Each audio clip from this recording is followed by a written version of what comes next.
Live from the Hyatt Regency in downtown Miami, welcome to MuscularDevelopment.com's coverage of the 2015 NPC National Championships. I'm Dan Solomon along with David Bay and Peter McGuff. And guys, of course, behind us is the Intercoastal Waterway that connects to the Biscayne Bay, which is one of the more beautiful spots that we get to visit here. It's become a real staple on the national schedule because it used to be a spot that they would stop at every few years. It's almost become like an every year thing here with the Nationals in Miami, and the whole crew, they do such a great job of putting this production together. Peter, we're hearing all sorts of records are going to be smashed, from attendance to athlete participation. We're hearing rumblings that there might be 1,000 bodies that walk across this stage this weekend. So I hope you're ready to work. Yeah, and I suppose the happiest people are the suntan lotion people. You know, there's 1,000 guys walking around like this. Yeah, I mean, the Nationals is, since it was established in 1982, this is the premier amateur event in America, premier amateur event in the world, really. And so, in the men's divisions, the top two get a pro card, as they have done for the last couple of years, which in a way has sort of made this segment a little bit more difficult, because in the old days, you used to be able to talk about Flex Wheeler's doing it again, Corbier's doing it again, Mike Francois, Bob Ceccarello. Well, he was always doing it. Right. Right. Now we these guys come in and out so quickly. There's 14 of them are going to turn pro. That's 14 guys who aren't going to be here next year. Many of them should be here next year, getting ready to be a real good pro and winning the overall title or the amateur title. Yeah, Dave, Peter makes such a good point. 60 pro cards are going to be given out at different points throughout this weekend. And when you think about that, and that's been the trend, that the USAs, they give out a ton of pro cards. The North Americans, there's so many opportunities now to get a pro card. Which is great, because there's a lot of athletes that are walking away as pros, and they'll go on and they'll have, a lot of them you'll never hear from again. A lot of them will go on and have great pro careers. A lot of them will compete in the 212 division, especially in the lighter weight classes. But really, when it all comes down to it, what Peter just said holds true. There was a time when, in the days leading up to the contest, it was easy for us to prepare a preview, because you knew the names. They would be guys that would be battling year in and year out to get a pro card, and you'd show up and there was a sense of familiarity. It wasn't a whole lot different than going to a pro show. You kind of felt like you knew those guys, and it was sort of a journey that you were along with them. Now, because of the number of pro cards that are being handed out, the number of opportunities, it's really made it challenging almost to even know who's here competing. Yeah, the sport as a whole, I guess, is a little bit of a conundrum, I guess you could say, in that department, because there are so many pro shows. And, as we've talked about numerous times, you have to stock the ponds, I guess you could say, of sorts. And if you're having 25 professional bodybuilding shows a year and you've got, 25% less bodybuilders than we have right now, it's like, who's going to go to these shows? Do we end up with shows where there's only 7 or 8 guys? But on the flip side of it, we want to see the best of the best turning pro. So, I could make arguments on both sides of the coin about handing out too many pro cards versus, having competitive shows at a professional level. But the one thing that it does do is we don't have very well-known amateurs. The amateurs used to be superstars before they ever even turned pro. And, we all look back at the video of the 91 Nationals with, DeMeo and Levrone and Ronnie Coleman and, all those guys. And Mendenhall, it was crazy. And we just don't have that depth anymore, because there's guys coming in and out faster. But there's still going to be some good guys here. Oh, we've got some great guys in this show, and it is interesting, though, to that point, what you just said. And it's not that it's so much that it's better or worse, it's just different now. It's just a whole different model and how they go about doing things. But there was a time, if you look back over the lineage of national championships, with Lee Haney winning the first one, and then Bob Paris, and then Mike Christian, and of course, eventually Stridham and Sean Ray and Vince Taylor, and the list goes on. You look at that list, and it almost tells the story of the history of bodybuilding, the national champions. But what's interesting now, if you look back, I think you have to go back to 2009. I believe that was when Cedric won the overall at the Nationals. You have to go back to 2009 to find a national champion who's actually made a real impact as a pro. It's not happening quickly anymore. It takes time for these guys to become seasoned pros and to work their way in the mix. The last 5 or 6 national champions haven't really, quote unquote, arrived as pros yet. No, we did a thing online at MD just recently where we we analysed the pros from 1985 to 2000. They had to win basically an overall title or a weight class title in those days. And more of those guys who won there was less pro cards in those days, but more of those guys ended up top 6 at the Olympia. Much more. Only 40% of the guys that have won a pro card since 2000, and there's been a lot more given out, have made the top. Only 40% of the number that made the top 6 from 85 to 2000, this isn't too convoluted, have made the top 6 in the last 15 years. So less cards, more quality. I don't know. Is that how to read that? Well, and that's interesting, actually. I hadn't heard that research, but the truth is, in looking at this contest, there are some guys that can really do some damage.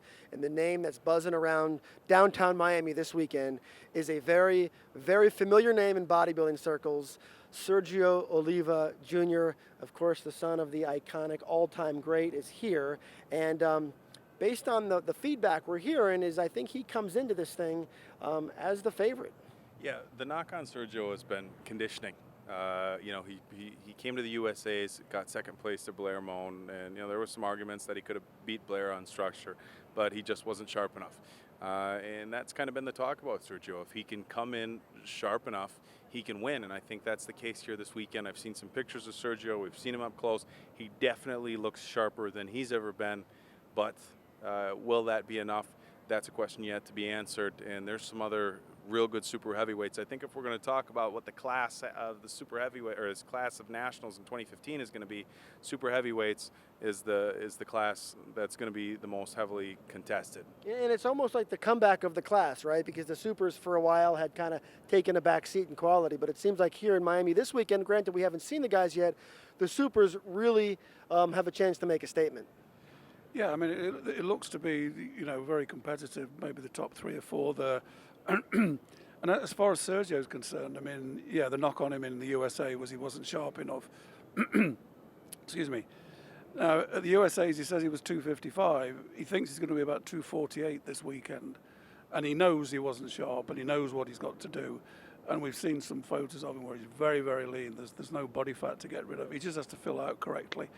I mean, he's unusual as a super heavyweight, unfortunately, in that normally it's just big and to hell with it. He's got the shape and the muscle bellies and the small waist.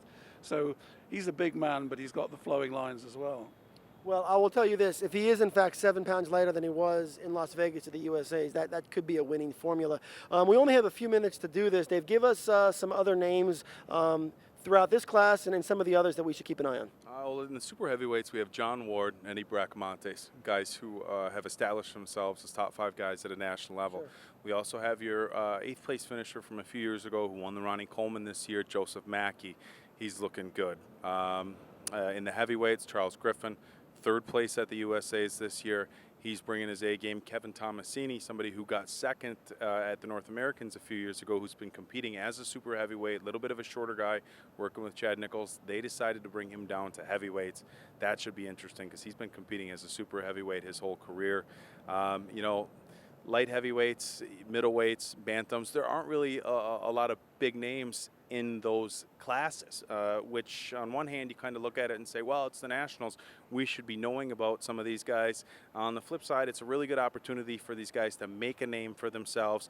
And the kind of one of the new trends on social media, we saw a trend for so long, these guys want their pictures out, they want them out, they're flooding the internet with progress pictures. Some of these guys are starting to do the opposite now. They go the humble route. They say, you know what, I'm going to kind of keep this stuff under the radar, show up and do my best. Now, some of those guys are doing it because it's a mind game. They don't want anybody to see what they look like. But some guys just, like I said, they're flying under the radar. So some real big names in the super heavyweights. But as far as some of the other lighter weight classes, I'd be lying if I said, this is going to be your front runner because I'm not really sure, but I'm definitely excited to see. It's funny, we talked to Lou Ferrigno the other day, and Lou was actually criticizing today's crop of bodybuilders, talking about the fact that they show up all covered up at the gym and they never want to put out any photos, and it's this whole mystery game. And Lou we had spoke to him, and he had just done a chest workout at Gold's Venice with Arnold, and of course all the tabloids shot it, and it was a really cool thing. I'm sure you guys saw that. But they were both in shorts and a t-shirt, and they were happy to show it off. And it's kind of interesting to what David said. These guys really aren't doing that, and I don't know, do they think it's going to count against them? Do they think that any image they put out is going to have any impact on the way the judges view them when they walk across that stage? Because I don't think it has any impact. It can do. I mean, I've seen it happen a couple of times. Sometimes they look better, and your expectation is much greater for them to get on stage, and then they don't show up. I'll tell you 2 occasions it happened. One was not really important. Dorian Yates, the 1993 shots taken in July, nobody saw them until after the Olympia. If they'd have seen them before the Olympia, as good as he was in 93 Olympia that day, 10 pounds lighter, they would have said, he looked better, at the, whatever it was, 270 pounds or something it was. And I think also Phil Heath, when he entered the Arnold, I think it was 2009, there was some shots taken 3 or 4 weeks, and he looked tremendous. He was going to destroy Dexter, but when he got on stage, it wasn't the same. So it can be in reverse.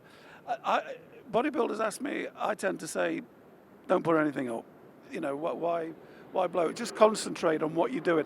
I don't think there is a manipulation game to say, well, the more I put up, the more brownie points I'll get with the judges or whatever. I don't think it works like that. But it's an individual preference. Some guys are outgoing, want to be on Facebook all the time. Others just hide away. Well, 46 years ago, Sergio Oliva was Mr. Olympia, and it would be a real, especially for those of us who follow the sport and appreciate the history of the sport, like I know a lot of you all out there do, to see Sergio Oliva Jr. show up now, 3 years removed from his father's passing, to see him take what is arguably the most prestigious title in bodybuilding, the NPC National Championship, to see him win that thing would be pretty special. And according to some of the buzz that we're hearing and some of the insights from folks that have seen his physique, all reports are pretty good now. Yeah, I want to see the best person on that stage this weekend win and walk away. Yeah. But I think it'd be pretty cool to see Sergio hit his dad's arms over the head victory pose next to his overall trophy. So there's a sentimental side and a fan side of me that would like to see Sergio really nail it and win it all this weekend. Well, our coverage is officially underway here in Miami. You got another thought? Yeah, there would be a certain symmetry about Sergio winning here in Miami, because this is where his dad landed when he buzzed off from Cuba, 1961. It was Miami he ended up in before he moved to Chicago. So, I don't know, you can make something out of that if you like. There is no journalist in the entire industry that would have provided that perspective. That's how lucky we are. Oh, thank you. You're very lucky. Yeah. All right, well, that's our preview coverage is wrapping up. Of course, we'll be covering the prejudging all the way into the finals throughout the entire weekend, and we're just excited to be here in Miami. I'm going to wrap things up because I know Dave's got a wardrobe change. He's going to go hit South Beach in a couple hours, so we want him to get his beauty nap before he goes out and hits the clubs. And you going to drag Peter along? Last couple times I went out with Peter, he almost got me arrested. So I don't know. I might have to leave him back at the hotel. It's for sure trouble anytime he's out. Well, stay tuned to see how tonight plays out for these two.